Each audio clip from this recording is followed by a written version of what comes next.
Nous sommes de retour dans ce plateau spécial consacré aux 75 ans d'existence de l'ONU. Les défis actuels, on en parle avec vous, professeur Guy Rosatanga. En première partie, vous étiez en train de finir sur le fait qu'il y ait une absence de démocratie à l'intérieur même des Nations Unies. Peut-être davantage expliquer votre argument. Oui, il s'agit simplement de rappeler que ceux qui ont organisé le système en 1947 l'ont verrouillé. L'ont verrouillé en créant des organes, le Conseil de sécurité d'un côté et l'Assemblée générale de l'autre. La démocratie se fait à l'Assemblée générale, à ceci près que les actes de l'Assemblée générale n'ont aucun caractère contraignant.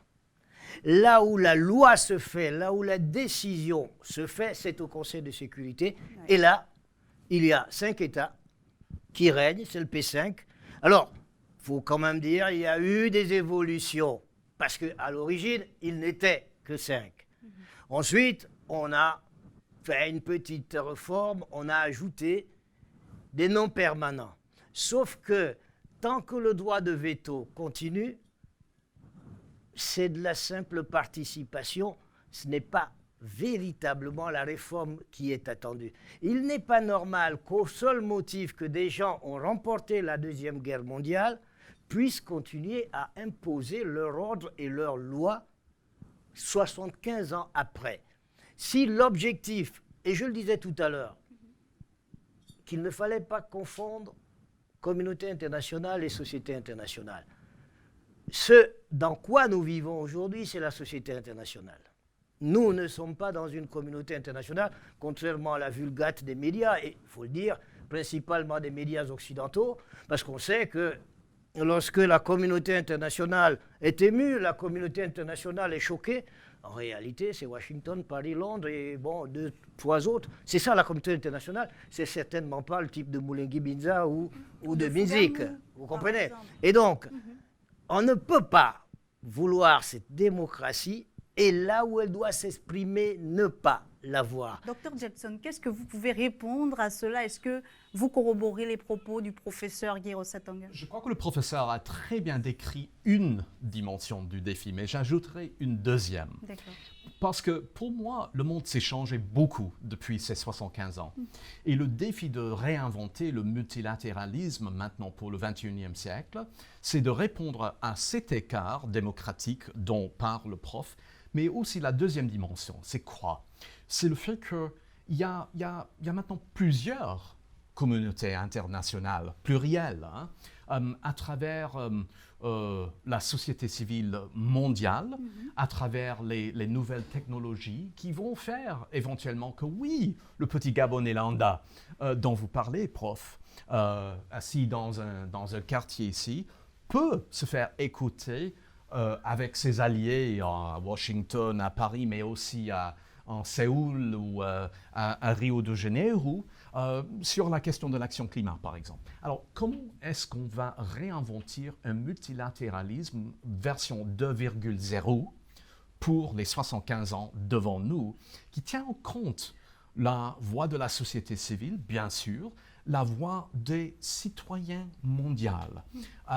Ce n'est pas pour dire qu'on peut oublier le pouvoir, l'importance des États souverains, qui resteront toujours, je crois, dans l'ADN des Nations Unies, mais qu'on peut ajouter aussi cette autre dimension de la sociétale, de la sociale, du global. Et à travers les forums organisés par des moyens virtuels maintenant. La pandémie Covid-19 nous a montré que c'est possible. Et ce n'est pas très cher. Et c'est ça qui m'intéresse. Est-ce que finalement, après cette pandémie-là, puisque vous en parlez, on sort de là mieux outillé et plus fort pour travailler ensemble? Inch'Allah, oui. Ouais. Les outils sont là. Est-ce que cette volonté va continuer? Je vous donne un exemple très banal, mais on a organisé, au cours de cette année des anniversaires, on a organisé des forums avec la jeunesse gabonaise. Ouais. Tout au début, l'idée, c'était simplement d'inviter une cinquantaine de jeunes dans une salle quelconque, dans une église. Mais la pandémie nous a obligés de la faire par Zoom. Et subitement, on a découvert qu'au lieu de la faire dans X quartier de Libreville, on peut mélanger des voix, des ressortissants jeunes de OIM et de Chibanga et de Libreville et de Lambaréné. De Bouila, de Fougamou. Voilà. Et subitement, c'était très facile. Bon, il y avait toujours des défis techniques, vous pouvez imaginer, mais quand même, c'est très bien allé. Est-ce qu'on peut faire la même chose au niveau mondial maintenant? Pourquoi pas? C'est l'interrogation. Monsieur Nelson Messon, finalement, est-ce que le Gabon a joué sa partition dans la résolution de ce, ou du moins pour relever ce défi évoqué par le professeur Guiro Satanga? Alors, démocratiser la gouvernance mondiale, c'est d'abord réformer le Conseil de sécurité, c'est réformer la gouvernance de certains organes importants du système des Nations Unies, la Banque mondiale, le Fonds monétaire international et bien d'autres. Là où, aujourd'hui, il faut le dire, la décision, c'est d'abord la décision des États qui apportent certainement la plus grande part des ressources. Il faut qu'on revienne, n'est-ce pas, à un modèle où la démocratie réelle puisse s'exercer. Ça prendra un temps, mais c'est cela l'objectif que nous devons poursuivre. Le Gabon, bien sûr, sur la question de la réforme du Conseil de sécurité, il y a deux éléments. Il y a la question du veto, n'est-ce pas, qui est vraiment la question centrale de la réforme du Conseil de sécurité. Et puis il y a la question de l'élargissement, n'est-ce pas. Le Gabon, bien sûr, lorsque nous étions au Conseil de sécurité, et peut-être après, s'est intéressé à cette question. Nous nous sommes mobilisés avec d'autres États qui étaient désireux, n'est-ce pas, de faire bouger les lignes à travers diverses concertations, divers groupes de travail. Nous y avons participé, n'est-ce pas? Et cela aussi parce que l'Afrique avait aussi déjà pris une position sur la question de la réforme du Conseil de sécurité. Donc il fallait que pour le Gabon, pays africain qui adhérait à la position africaine, travailler pour faire avancer cette position africaine-là. Alors, ça c'est le Conseil de sécurité, mais on le voit aussi dans les grandes organisations du système. J'ai parlé de la Banque mondiale et du Fonds monétaire, où à la tête de ces organisations, c'est toujours ces mêmes pays, parce que la coutume s'est installée que ce sont ces pays-là, mais en arrière-plan, c'est parce que ce sont ces pays-là, n'est-ce pas, qui payent. Voilà. Donc il faut qu'on arrive à un moment où on se dit, bon, ça ne doit plus être ça, puisque les règles de gestion, les règles de gouvernance de ces organisations doivent être telles que un État qui présente un candidat tout aussi valable puisse, n'est-ce pas, diriger la Banque mondiale, diriger le Fonds monétaire, n'est-ce pas? Donc c'est ça aussi l'autre dimension de la gouvernance. Nous avons parlé de la société civile. Oui, il y a des avancées. On le voit au Conseil économique et social des Nations Unies, à l'ECOSOC, où la société civile a une voix. On le voit aussi dans certaines grandes commissions.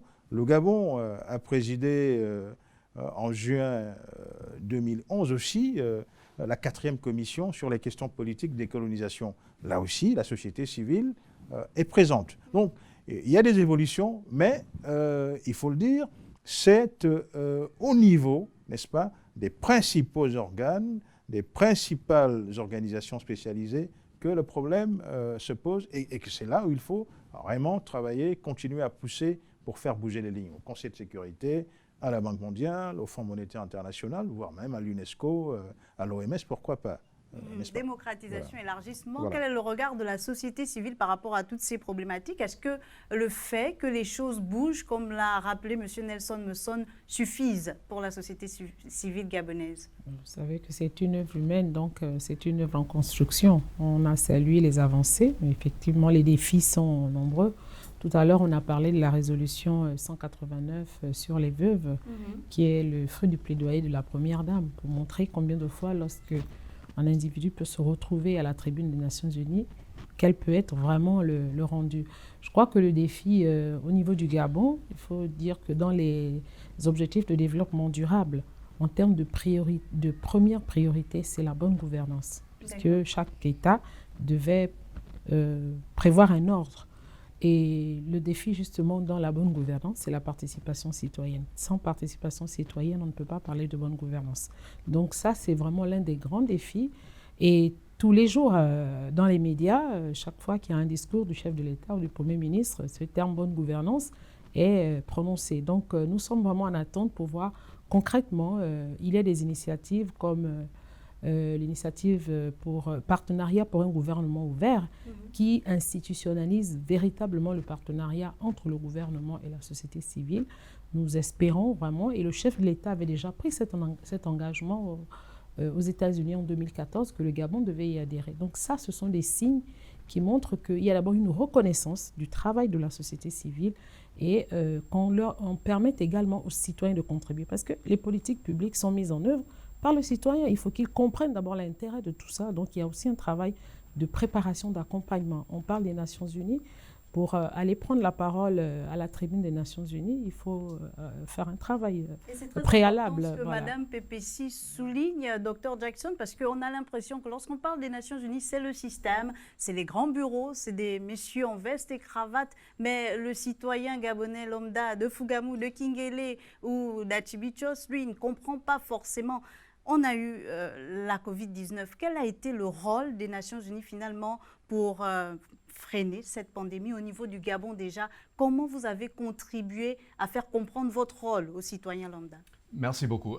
La Covid dans juste un instant, mais tout d'abord de dire ce que j'ai dit avant la pause. Nous, les peuples des Nations Unies. Alors, les Nations Unies, c'est nous tous, hein, et très sincèrement, c'est pas seulement les organisations, c'est pas seulement les États, c'est tous les presque 8 milliards de personnes sur la planète. Mais comment on implique le citoyen à cette dynamique-là? Mais voilà le défi. Oui, monsieur Nelson. Il y a dans certains pays, n'est-ce pas, des associations des Nations Unies. Alors, donc des citoyens qui se réunissent, qui créent une association des Nations Unies pour promouvoir, n'est-ce pas, pour faire connaître les Nations Unies, pour faire en sorte que la société civile de ce pays-là travaille davantage avec les Nations Unies. Bon, et là-dessus aussi, on peut solliciter les Nations Unies qu'ils aident dans un pays comme le Gabon à renforcer les capacités de la société civile, à mieux aider la société civile à se développer pour qu'elle puisse, n'est-ce pas, jouer ce rôle qu'on peut attendre d'une société civile dans un pays comme le Gabon. Professeur Osatanga, est-ce que finalement cette société civile aujourd'hui est assez prête pour mener ce leadership qu'on attend d'elle? Je vais faire de la peine à Mme Ougouliéné, mais je n'en ai pas l'impression. Je n'en ai pas l'impression parce qu'en réalité, la vie associative est une culture. C'est une culture que malheureusement nous avons perdue dans ce pays. C'est une culture qui suppose deux choses, dévouement, engagement, et peut-être la chose essentielle à laquelle nous sommes confrontés, bénévolat. Nous sommes une société où l'argent a pris une telle place que personne ne veut rien faire pour rien, y compris pour lui-même. Je vais vous donner un exemple simple. Vous habitez un quartier dont on sait, ça a commencé qu'au moment des grandes pluies, on va se retrouver inondé parce que tout le monde balance ses ordures dans le caniveau. C'est des faits, vous le savez autant que moi. Oui. Bien, il faut vous payer pour enlever la saleté que vous avez mis vous-même dans le caniveau et qui va vous inonder. C'est un problème. Je caricature volontiers, mais la réalité, nous la connaissons, elle est celle-là. Mais alors, comment on inverse la tendance? Comment on change les mentalités? Eh bien, écoutez, je voudrais déjà saluer le travail d'un certain nombre d'associations et l'engagement individuel de certaines personnes, comme celle qui est en face de moi, mais qui sont encore aujourd'hui quelques petites gouttes d'eau dans l'océan du Gabon. Il faut un véritable engagement citoyen. Il faut quand même qu'on arrive à un moment à ce que dans ce pays, les habitants de ce pays commencent eux-mêmes par mériter ce beau nom de citoyen. Un citoyen, c'est des droits et des devoirs.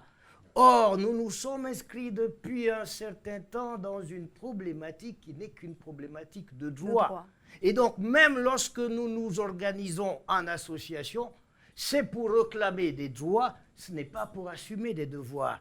Or, les deux vont ensemble. Madame S'il Pépessieux. n'y a pas ça, c'est pas possible. Madame Pépessieux, au Gouligende, les défis sont énormes, mais à votre niveau, il y a des chiffres, il y a un combat qui est mené, il y a des actions qui sont menées.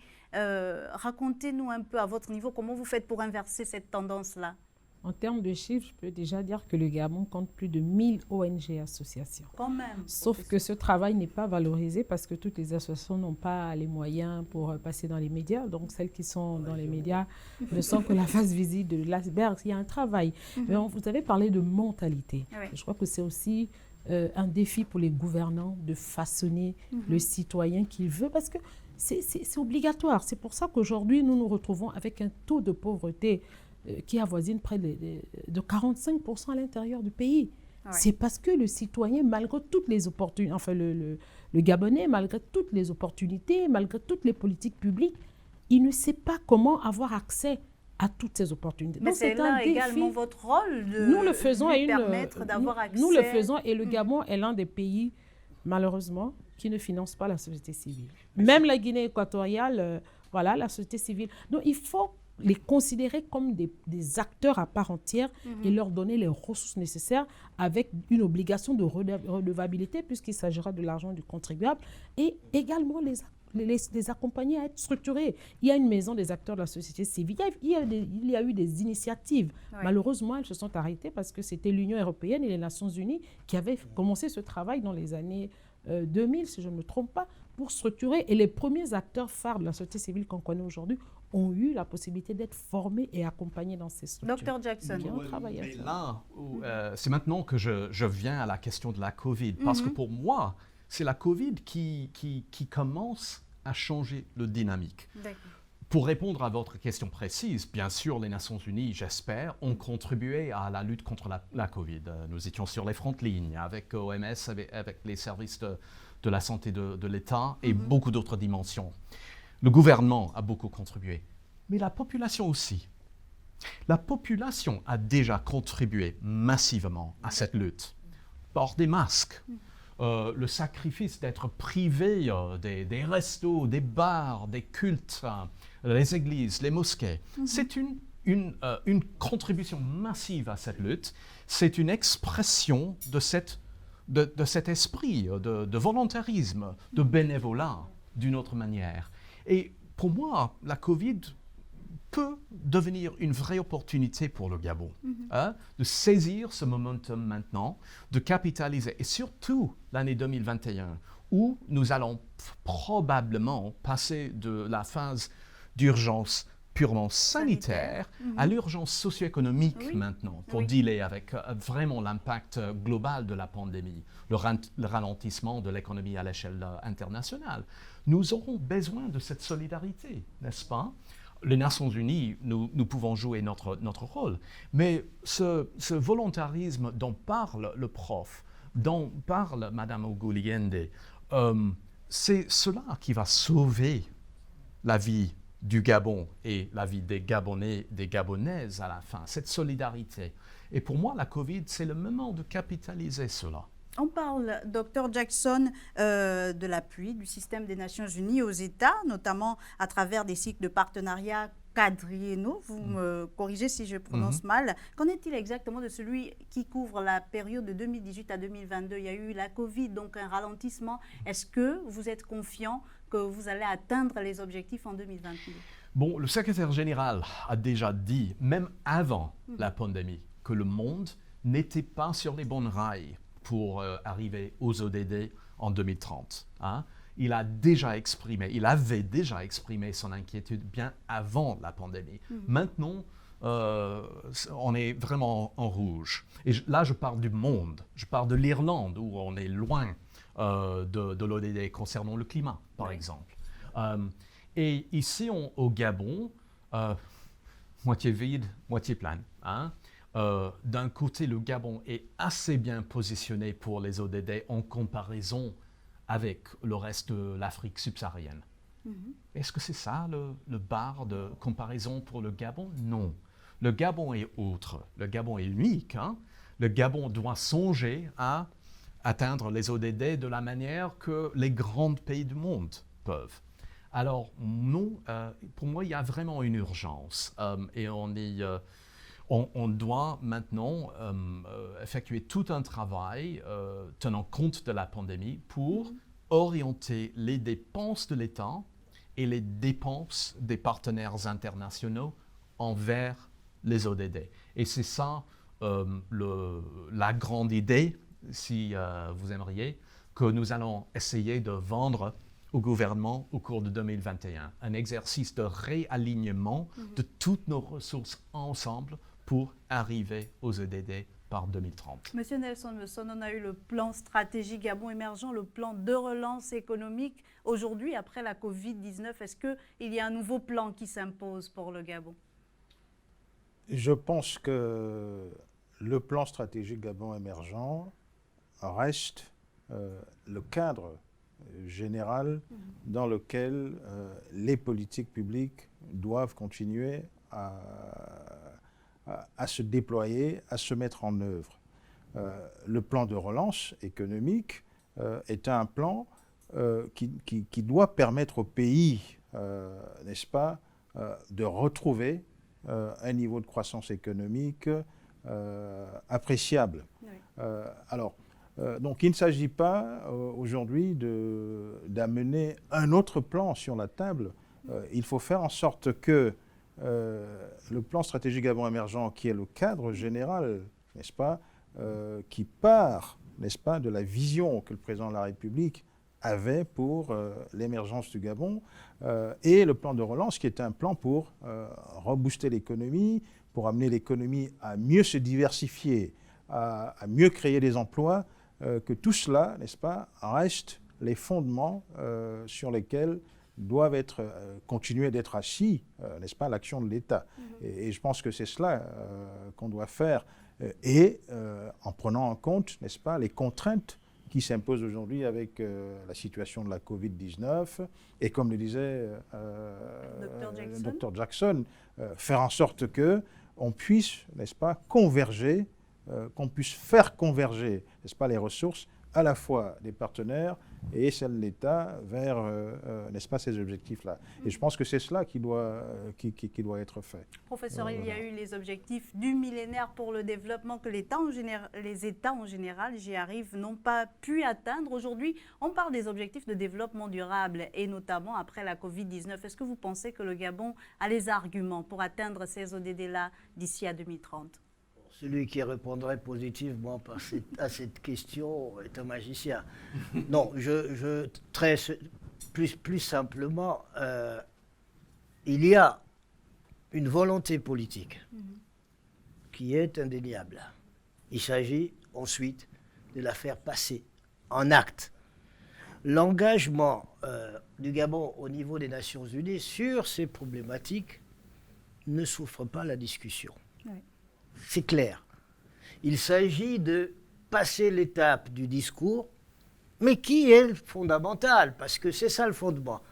Il y a une politique publique qui est énoncée, il s'agit, et là-dessus, on ne peut qu'aller dans le sens énoncé tout à l'heure par le Dr Jackson, qui est de réorienter les ressources, réorienter les moyens en accord avec les partenaires pour, non pas, il ne faut pas rêver, et je ne connais pas beaucoup de pays, et encore plus à la suite de cette catastrophe sanitaire, qui atteindront ces objectifs. Il ne faut pas rêver. Parce que j'ai bien peur que nous n'ayons encore rien vu. Je ne parle pas de la catastrophe sanitaire, mais de la catastrophe sociale et économique qui va suivre partout. Qui va suivre partout. À partir de ce moment, il faut rationaliser les choses et faire en sorte que les dépenses soient effectivement orientées vers la réalisation de ces objectifs.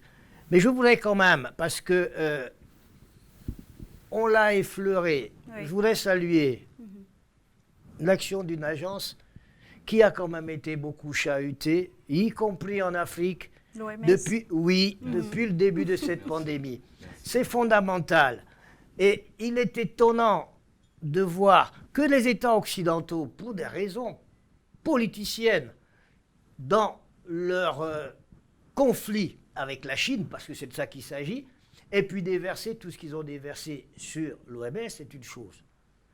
Mais vous êtes peut-être plus jeunes. Nous autres avons connu les campagnes de vaccination avec les pistolets à l'école. Et tout ça, c'est l'action de l'OMS. Et qu'on le veuille ou pas, face à cette catastrophe imprévue, l'OMS a tenu la route. Docteur Jackson, peut-être pour terminer, l'ONU, 75 ans après, que retient-on? Bon, j'ai beaucoup apprécié une phrase, bon, le discours tout entièrement de son Excellence le Président de la République, mais une phrase m'a frappé. Il a parlé du multilatéralisme comme l'expression indispensable de la conscience universelle. Et ce principe, pour moi, reste très, très cher. Tous les défis que nous avons actuellement, la pandémie, le changement climat et le développement durable sont des défis au niveau mondial et demandent une action concertée, collaborative. Et c'est pour cela que les Nations Unies ont été créées. Et j'espère que d'ici 75 ans, nous aurons beaucoup plus à célébrer. Très rapidement. Très rapidement. Je pense que le professeur... On va rapidement donner la parole également à Mme Pépessi. Allez-y, monsieur Nelson. Le professeur Rosatanga tout à l'heure soulignait le rôle de l'OMS. Une des questions, c'était de savoir quelle a été la contribution des Nations Unies au Gabon au cours de ces 75 dernières années. Je pense que l'OMS, depuis l'époque de ces vaccinations à pistolet, il y a eu l'OMS, la FAO et son rôle pour le développement de l'agriculture. On a encore du chemin à faire là-dessus, mais la FAO pour développer l'agriculture dans notre pays.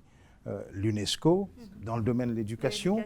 Donc là, des domaines fondamentaux pour le développement de notre pays où les Nations Unies, le système des Nations Unies est intervenu, a apporté sa contribution au cours de ces 75 dernières années. Madame Pépessi. Voilà. Bon, concernant les femmes, on peut terminer sur une note d'espoir parce que l'Institut Georgetown a fait un classement concernant l'indice Femmes, Paix et Sécurité et le Gabon occupe la première place dans la sous-région. Ça veut dire que ça récompense tous les efforts. Voilà, nous avons notre plan décennal d'autonomisation de la femme gabonaise. Nous avons les 33 mesures phares du rapport de la Fondation Sylvia Bongo. Nous avons une femme Premier ministre, des femmes gouverneurs. En termes de participation, nous constatons que les choses bougent. Maintenant, sur le plan économique, il faut un programme vraiment phare de résilience économique parce que les femmes étaient essentiellement dans le secteur informel et ont été vraiment très, très touchées par la Covid. Donc, vraiment, un programme de résilience économique pourrait permettre de redémarrer avec cette cible qui représente la majorité de la population féminine. Merci beaucoup à vous, Madame Pépessi Ogouligende. Ce sera votre mot de fin. Je rappelle que vous êtes donc la présidente de l'ONG Malachi. Merci au coordinateur résident du système des Nations Unies au Gabon, le docteur Stephen Jackson, qui nous accueillait dans ses locaux. Merci, Monsieur Nelson Messon, ancien ministre des Affaires étrangères et ancien président du Conseil de sécurité à l'ONU. Merci également au professeur Guy Rosatanga, qui nous a accompagnés durant ces 52 minutes. Vous êtes donc professeur en droit public et en sociologie politique. Merci à vous tous, chers invités, d'avoir pris part à ce plateau spécial consacré aux 75 ans de l'ONU. Et merci à vous, chers téléspectateurs. Je vous dis donc à très vite.